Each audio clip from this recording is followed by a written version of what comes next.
दरम्यान प्रशांत कोरटकर आज मुंबई उच्च न्यायालयामध्ये अटकेपासून संरक्षणासाठी अर्ज करणार असल्याची माहिती मिळते। कोल्हापूर पोलिसांच्या 2 टीम्स कोरटकरच्या शोधासाठी रवानाही झालेल्या आहेत। उच्च न्यायालयाने संरक्षण देण्यापूर्वीच प्रशांत कोरटकरला अटक करण्यासाठी कोल्हापूर पोलिसांनी तयारी केली आहे। कोल्हापूर पोलिसांचं पथक नागपूरच्या दिशेने रवाना झाल्याचं कळतंय। या संदर्भात अधिक माहिती देतात आमचे प्रतिनिधी तुषार कोहळे। तुषार, नक्की आणखीन काय अपडेट आहे या संदर्भात? निश्चितच जर का आपण बघितलं तर जवळपास 25 फेब्रुवारीपासून प्रशांत कोरटकर हा फरार आहे। या काळामध्ये त्याला न्यायालयाकडून संरक्षण देखील मिळालं होतं, अटकपूर्व जामीन त्यांना होता। मात्र असं असताना देखील प्रशांत कोरटकर हा पोलिसांपुढे आला नाही, की आपल्या आवाजाचे नमुने दिले नाही। इतकंच नाही तर आपली बाजू देखील त्यांनी सार्वजनिक ठिकाणी येऊन मांडली नाही। त्यामुळे एकूणच प्रशांत कोरटकर यांच्या भूमिकेवर प्रश्न उपस्थित केला जात आहे।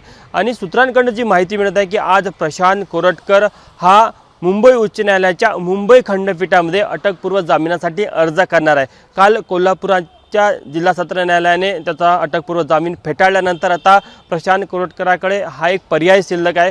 मात्र या काळामध्ये कोल्हापूर पोलिसांकडे देखील एक महत्त्वाचा पर्याय हा आहे की ते प्रशांत कोरटकर यांना ताब्यात घेऊन त्याची चौकशी करू शकतात, त्याच्या आवाजाचे नमुने घेऊ शकतात। मात्र प्रशांत कोरटकर हा सातत्याने फरार असल्यामुळे पोलिसांना देखील त्याला अटक करायला आता शर्थीचे प्रयत्न करावे लागणार आहे। जवळपास 25 दिवस झाले, 25 दिवसापासून प्रशांत कोरटकर हा फरार आहे। दुसरी महत्त्वाची गोष्ट की कोल्हापूर पोलिसांचे 2 पथकं प्रशांत कोरटकरच्या मागावर आहे। कोल्हापूर पोलिसांना प्रशांत कोरटकरने आपल्या वकिलामार्फत मोबाईल देखील दिला। प्रशांत कोरटकरांचा दावा आहे की ते आवाज त्याचे नाही, तो आवाज नसल्यामुळे पोलिसांनी त्याचा तपास करावा। मात्र मोबाईल देताना तो मोबाईल फॉर्मॅट करून दिला, त्यामुळे देखील आता प्रशांत कोरटकर यांच्या एकंदरीतच भूमिकेबद्दल प्रश्न उपस्थित केला जात आहे।